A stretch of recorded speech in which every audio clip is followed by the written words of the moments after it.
masih berusia muda, janganlah pernah takut untuk bermimpi, karena pada hakikatnya saya ini nggak pernah punya mimpi aja bisa jadi bupati. Apalagi kalian yang mimpinya tinggi, saya yakin pasti bisa mencapai hal tersebut.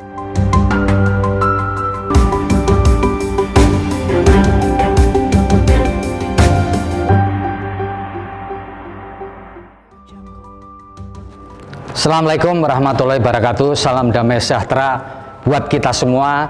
Saya Febi Mahendra Putra, Direktur Pemberitaan Tribun Network. Kali ini berada di Kabupaten Kediri, Jawa Timur. Sekarang saya berada di Pendopo Kabupaten Kediri untuk ngobrol dengan Mas Bupati. Kenapa saya panggil Mas Bupati? Karena beliau masih muda.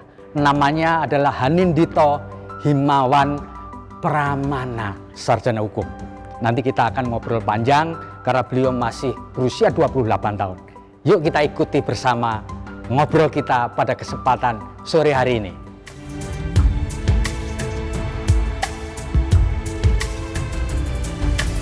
Hanindito Himawan Pramana atau yang akrab disapa Mas Dito kini resmi menjabat sebagai Bupati Kediri. Pada Pilkada Kediri 2020, Mas Dito yang berpasangan dengan Dewi Maria Ulfa memperoleh suara unggul sebanyak 73,3%. Sedangkan Kota Kosong memperoleh 26,7% suara. Mas Dito merupakan anak sulung Sekretaris Kabinet Indonesia Maju 2019-2024 Pramono Anung. Keikutsertaan Mas Dito di Pilkada Kediri awalnya tidak mendapat restu dari sang ayah karena usianya masih terbilang muda dan sedang berkarir di Jakarta. Namun dorongan kuat justru muncul dari DPP PDIP agar Pramono merestui anaknya. Mas Dito yang berpasangan dengan Dewi Maria Ulfa mendapatkan rekomendasi 9 partai, yaitu PDIP, PKB, Golkar, PAN, Demokrat, Nasdem, PKS, Gerindra, dan PPP. Simak perbincangan News Director Tribun Network Febi Mahendra Putra dengan Bupati Kediri 2021 Hanindito Himawan Pramana dalam wawancara eksklusif. Nah, para Tribuners, kita sekarang sudah bersama Mas Bupati Hanindito. Ya, selamat sore Mas. Selamat sore Om. Om apa Pak ini saya manggil? Om saja lah, biar ya? saya kelihatan muda Mas Bupati. Saya tak buka Mas. Mas Bupati, saya kepingin ngobrol ini santai saja. Monggo. Karena para Tribuners tentu kepingin tahu. Mas Bupati Hanindito usia 28 tahun. Setelah kurang lebih sebulan jadi Bupati di Kabupaten Kediri yang luas wilayahnya lumayan Mas Bupati. Sangat. Gimana perasaannya?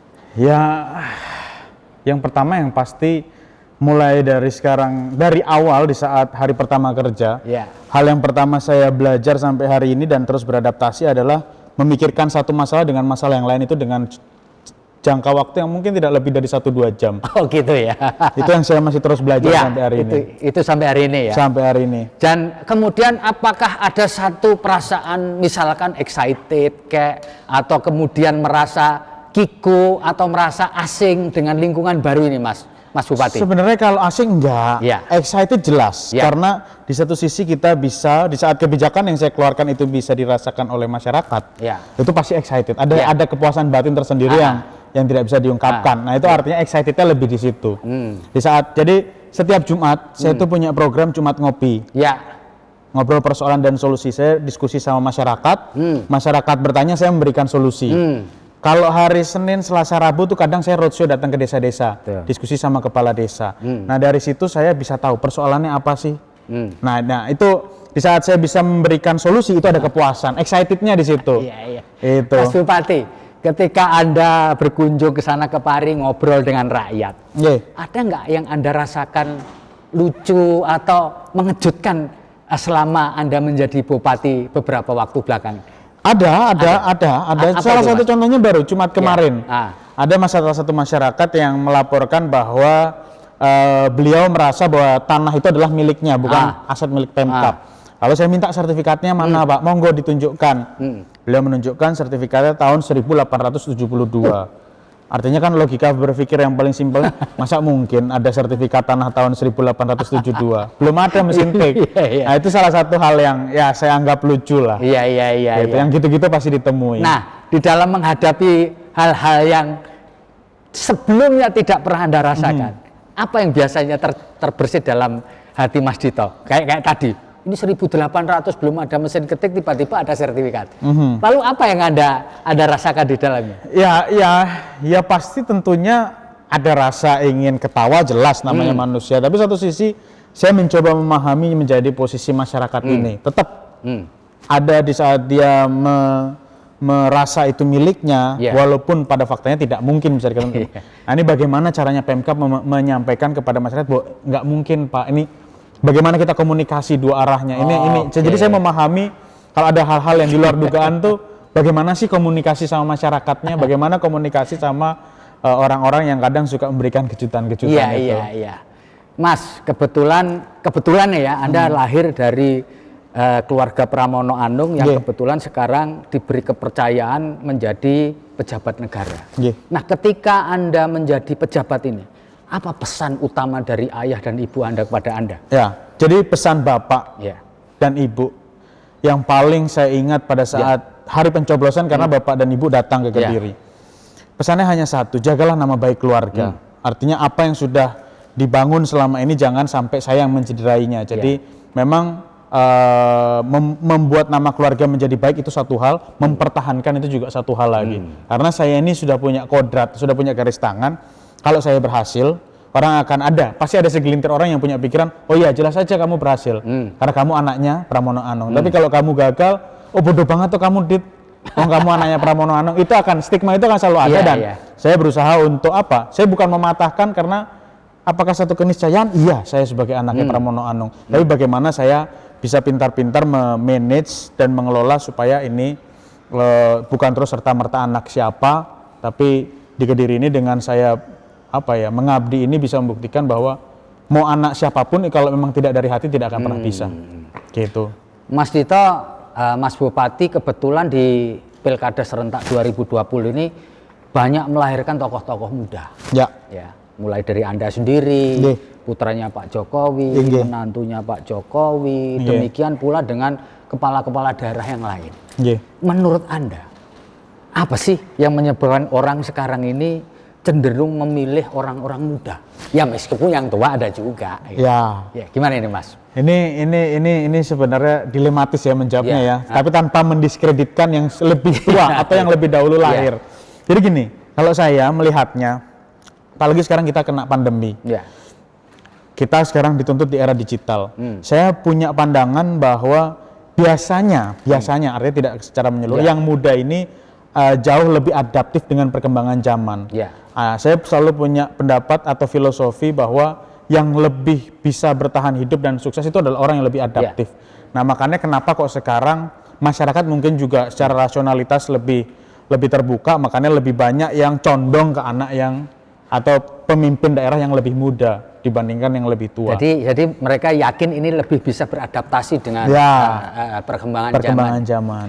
Mas Dito, terus terang ketika melihat Anda pakai baju seragam, Mas Gibran pakai baju seragam coklat begini, lalu kemudian menantunya Pak Jokowi Bobi pakai seragam, tuh kelihatan aneh gitu buat saya. Lucu aja ada anak muda tiba-tiba menggunakan uniform yang lengkap. Anda sendiri merasa pernah nggak ngaca gitu aneh gitu? Sangat.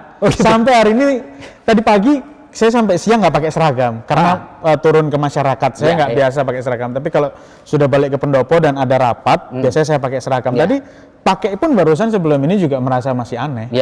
Kayaknya selamanya akan masih ngerasa aneh sih. Gitu. Saya membaca komentar di Facebook atau Instagram Bapak Pramono. Ada kalimat yang lucu yang saya baca di situ. Inilah untuk pertama kali saya melihat Mas Dito pakai seragam. Atau uniform lah. Kira-kira. Saya menafsirkannya bahwa Bapak Anda sendiri juga merasa aneh lihat Anda pakai seragam. Pasti semuanya. Bahkan itu sempat jadi hal yang saya diskusikan sama istri. Apa saya nggak usah pakai seragam ini ya? Saya pakai seragam yang lain ya. Tapi nggak mungkin ini kewajiban saya untuk pakai seragam ini. Senin sama Selasa kalau saya nggak salah. Senin sama Selasa ya. Senin sama Selasa. Oke, Mas Dito, ketika Anda memimpin satu kabupaten yang besar dengan potensi yang besar, apalagi Kabupaten Kediri ini bakal punya bandara juga, terkenal di mana-mana karena ada perusahaan rokok dan sebagainya. Mimpi apa Anda untuk meninggalkan legacy sampai 5 tahun ke depan pada kota tempat keluarga Anda dilahirkan? Ini kan tempat asal, istilahnya tempat asal usul Anda kan? Iya, betul. Apa Mas obsesi atau legacy yang akan ingin Anda tinggalkan? Jadi begitu bicara Kabupaten Kediri akan punya bandara, di belakangnya pun juga ada gudang garam sebagai single investor, maka mimpi yang saya harapkan adalah Kabupaten Kediri ini bisa dalam masa kepemimpinan saya 3 tahun 8 bulan itu bisa menjadi epicentrum baru di Jawa Timur.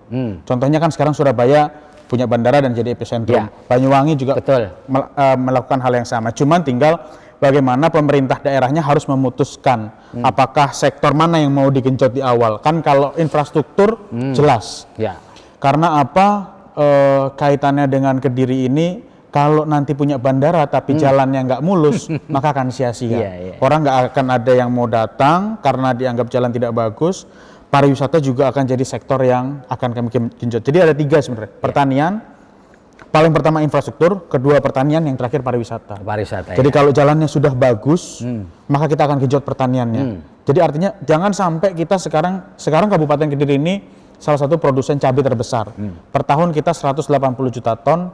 Tahun ini kita turun tinggal di 90 sampai 80 juta ton, ada penurunan 50%. Tapi kenapa kok kita distribusi sedikit terlambat? Karena jalan kita kurang bagus. Nah akhirnya saya putuskan infrastruktur harus diperbaiki. Toh ini nanti akan relate, akan berdampak kepada pertanian dan pariwisata. Investor juga pasti akan melihat di saat perizinan mudah, infrastrukturnya bagus, pasti akan berbondong-bondong datang, apalagi akan ada bandara. Jadi legacy yang akan ditinggalkan adalah itu tadi yang saya sampaikan. Saya pengen Kabupaten Kediri ini jadi epicentrum baru di Jawa Timur. Gitu. Mas Bupati, para tokoh muda ini selalu berhadapan dengan hal-hal yang praktis cepat. Karena apalagi masa Anda tidak 5 tahun tapi 3 tahun 8 bulan. Tetapi Anda harus berhubungan dengan para birokrat atau birokrasi. Yang kita sendiri tahu bahwa ya begitulah birokrasi.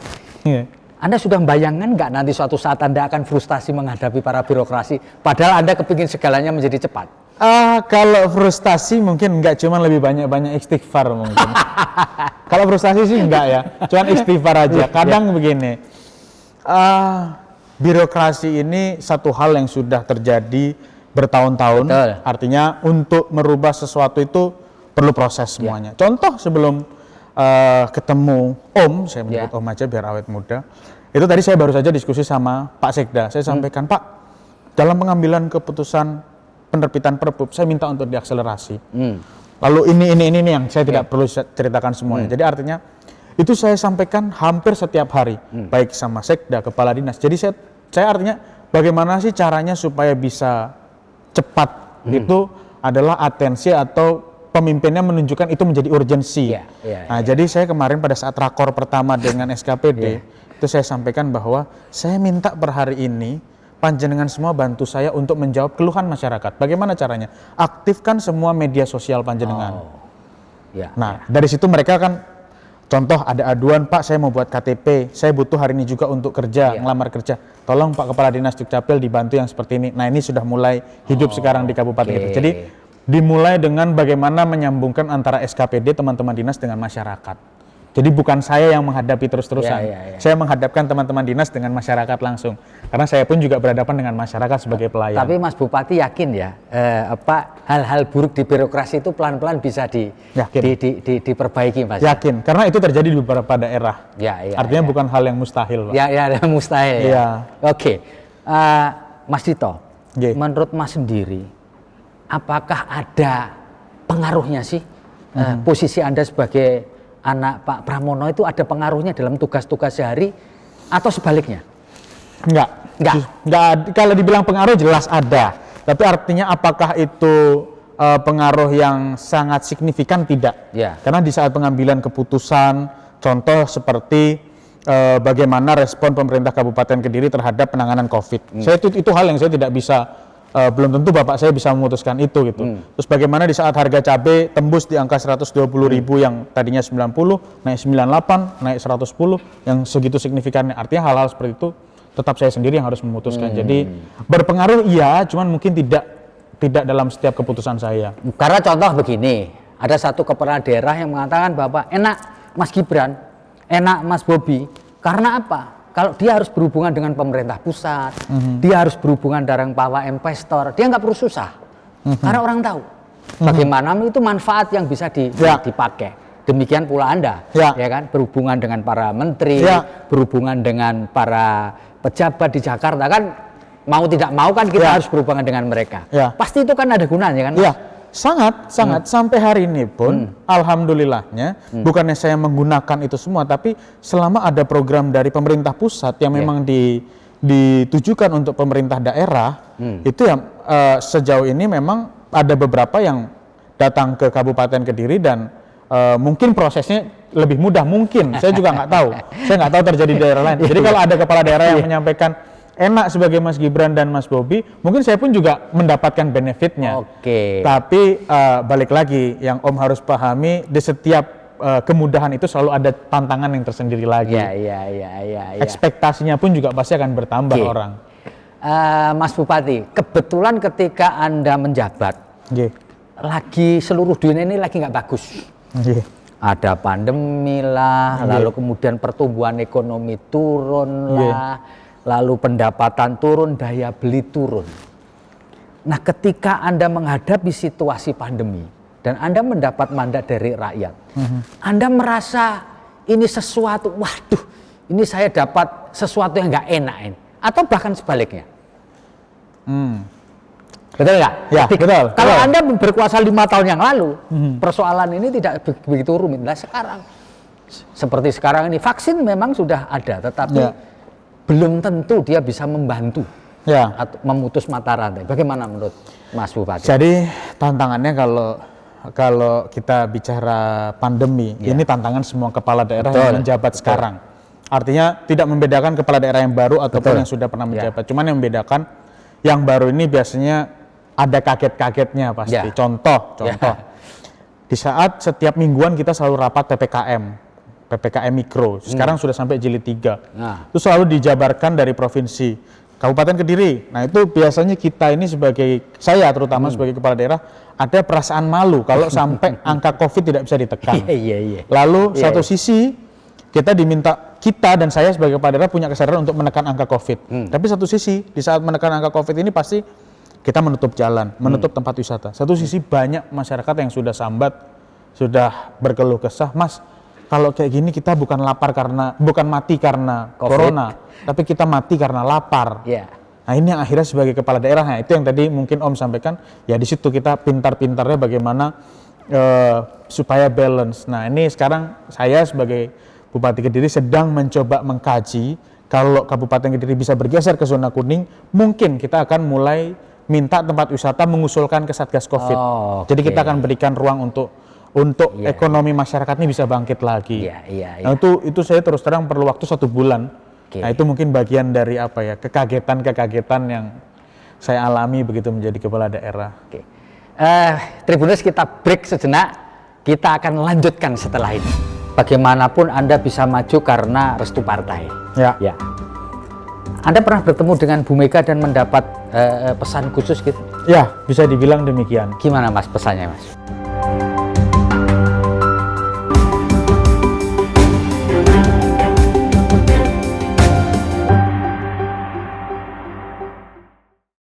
Mas Bupati, kita lanjutin setelah kita break sebentar ya. Mas Bupati, tentu di dalam masa pandemi ini, tentu ada sesuatu yang berubah. Saya ingin tahu Mas Bupati, ada nggak yang berubah dalam hidupnya, supaya kita terhindar, karena kita ini mau apapun ternyata orang bisa saja kena COVID-19. Jadi begitu bicara COVID-19, karena kemarin saya kampanye, saya menjalani kampanye itu kan artinya saya bertemu dengan ribuan, puluhan ribu mungkin masyarakat yang saya temui. Bagaimana saya mungkin tidak terpapar, Tapi jangan sampai saya menjadi carrier dan menularkan orang lain. Itu yang paling ditakuti. Maka yang pertama saya lakukan adalah saya setiap minggu itu pasti menjalani swab PCR. Oh gitu. Itu pasti. Setiap minggunya saya swab, ya mungkin 2 hari 3 hari sekali saya swab antigen itu pasti. Karena jangan sampai nggak taunya saya dalam kondisi reaktif atau terpapar terus saya bertemu masyarakat, itu hal yang sangat amit-amit jangan sampai terjadi. Itu satu. Yang kedua, apapun ini kan virus ini dikalahkan oleh imun. Jadi setiap pagi itu pasti sudah istri saya nyiapkan jamu pon-pon sudah pasti. Itu sama madu pakai air hangat sebelum makan, sebelum sarapan saya pasti minum itu. Sama olahraga sih paling. Olahraga apa sih? Goes. Oh, goes ya. Goes. Ya, itu yang sekarang lagi ngetren ya, Mas. Ya, betul, memang saya dari dulu suka goes. Oh gitu. Seperti Bapak juga ya? Sangat. Bapak cukup maniak sama goes. Mas Dito, jadi gini, kebetulan juga Mas Dito ini kan harus berhubungan dengan banyak orang, ya, meninjau ke desa-desa. Kita nggak tahu. Tadi sudah disebutkan bahwa PCR dilakukan secara berkala. Tentu sibuk. Apakah ada sesuatu yang berbeda ketika Anda menjabat sebagai bupati dalam hubungan dengan keluarga, dengan istri, dengan anak, dengan mertua, dengan bapak, dengan ibu, dan seterusnya? Kalau berbeda sih enggak sih sebenarnya. Kalau berbeda sama sekali enggak. Saya alhamdulillahnya tetap kalau lagi ada waktu longgar saya tetap pergi sama anak istri. Kayak kemarin sore saya menyempatkan keliling Kediri, lihat beberapa aset Pemkab yang tidak terpakai. Setelah itu cari makan bakso sama istri. Walaupun makannya di mobil karena kami menjaga kan, takutnya kan nggak enak kalau misalkan saya di situ terus menimbulkan kerumunan. Artinya kan di saat saya turun biasanya masyarakat minta foto, takut menimbulkan kerumunan, jadi saya menjaga itu makannya di mobil dan sebagainya. Nah, kalaupun memang diharuskan lagi ada saya kegiatan makan di luar gitu, itu biasanya saya pastikan jumlahnya harus kapasitasnya harus dikurangi. Gitu. Jadi kalau hubungan ke bapak, ke ibu, ke anak istri nggak ada yang berubah sih sebenarnya. Mas Dito, bagaimanapun Anda bisa maju karena restu partai. Anda pernah bertemu dengan Bu Mega dan mendapat pesan khusus gitu? Ya, bisa dibilang demikian. Gimana Mas pesannya, Mas? Terus terang, saya sampai tahun 2019 akhir itu saya belum, mungkin bulan September, Agustus, September, Oktober itu saya belum terbesit dalam pikiran saya untuk maju atau bahkan jadi bupati, itu belum terbesit. Begitu Desember dipanggil Pak Sekjen, lalu saya masih menanggapi sedikit normatif pada saat itu, lalu ada pesan dari ibu, lalu bapak pun juga menyampaikan hal yang sama, artinya memang ini separuh 50% monggo dari diri sendiri, tetap ibu ketua umum tetap mengembalikan kepada diri sendiri apakah mau atau tidaknya. Tapi ada bahasa pada saat itu Kediri butuh perubahan, Kediri butuh anak muda. Nah dari situlah saya mulai berpikir sebenarnya dalam hidup apa lagi sih yang mau saya cari itu. Saya berpikiran alhamdulillah mungkin kalau secara materi sudah cukup. Akhirnya saya memutuskan berangkat ke Kediri.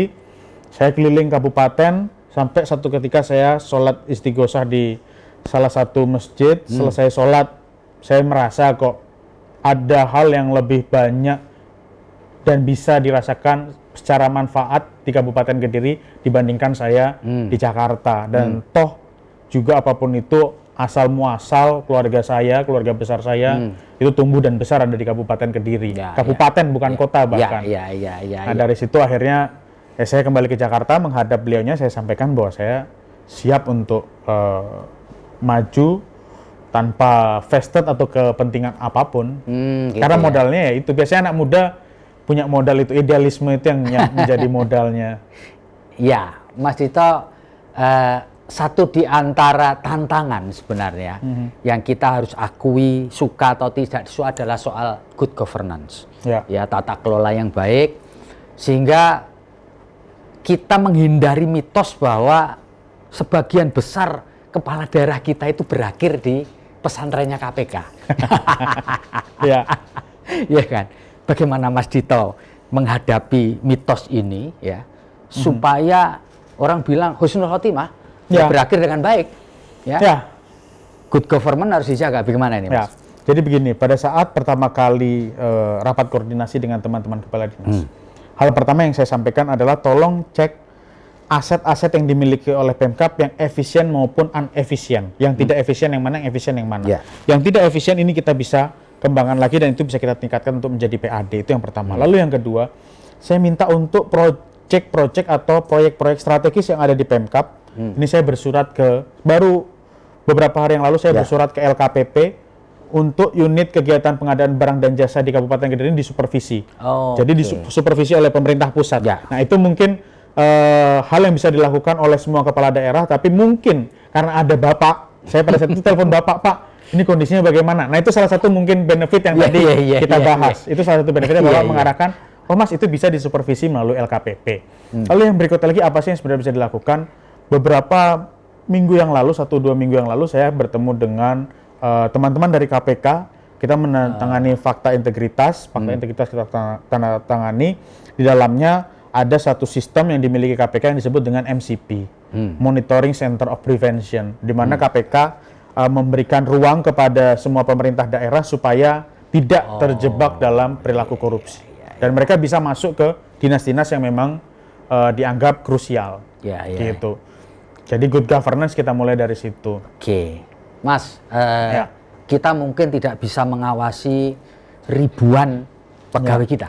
Ya, jumlahnya ribuan, mereka punya interest sendiri-sendiri, punya hal banyak macam-macam. Ya, Mas, satu di antara yang paling penting adalah bagaimana kita memberikan satu contoh, gitu ya. Apa yang sistem yang Mas ingin bangun supaya orang tidak perlu merasa diawasi, tetapi dia tahu bahwa kita bekerja di dalam sebuah sistem yang akan terus berjalan dan ada orang yang langsung maupun tidak langsung ngawasin kita, gitu. Nah, bagaimana itu melahirkan itu? Karena Mas kan nggak mungkin ngawasi satu persatu ribuan orang, bagaimana caranya? Ini jadi kaitannya begitu bicara dengan sumber daya manusia. Artinya pegawai yang ada di bawah pemerintahan Kabupaten Kediri totalnya kalau saya nggak salah ada 9.200 sekian. Begitu. Kadang yang saya lakukan adalah melakukan random sampling. Artinya begini, saya sering kadang itu datang ke salah satu balai desa, datang ke salah satu tempat pelayanan publik, contoh rumah sakit, datang ke jalan-jalan yang rusak. Itu hal-hal yang dilakukan oleh beberapa kepala daerah. Tapi memang sejauh ini saya harus akui itu adalah cara yang paling efisien. Jadi random melakukan sidak-sidak, mengecek tanpa harus ada kegiatan yang formal, tidak terjadwal, itu sangat efisien sampai hari ini. Dari situ biasanya misalkan ada jalan rusak yang harusnya jalan ini bisa diselesaikan, yang jalan ini baru diselesaikan tahun depan, karena pas kebetulan saya lewat terus saya berhenti, akhirnya saya diskusi dengan dinas PUPR, ternyata 4-5 bulan bisa diperbaiki dan sudah bagus. Jadi artinya hal-hal seperti itu yang saya tumbuhkan. Seperti rumah sakit. Di dalam rumah sakit ada perlunya perbaikan dalam manajemennya. Karena saya melihat sendiri ada beberapa kekurangan yang mungkin tidak bisa saya sampaikan di sini. Itu saya langsung sampaikan kepala direktur rumah sakitnya. Kekurangannya ini. Jadi hal-hal random seperti random sampling itu yang saya lakukan. Untuk mengawasi. Memang tidak menyeluruh, tapi artinya supaya tahu bahwa saya mengawasi. Betul ya. Karena kalau satu persatu nggak mungkin. Oke, Tribuners. Kita akan break lagi sebentar. Kita akan ngobrol lagi dengan Mas Bupati untuk topik berikutnya. Janganlah pernah takut untuk bermimpi, karena pada hakikatnya saya ini nggak pernah punya mimpi aja bisa jadi bupati. Apalagi kalian yang mimpinya tinggi, saya yakin pasti bisa mencapai hal tersebut.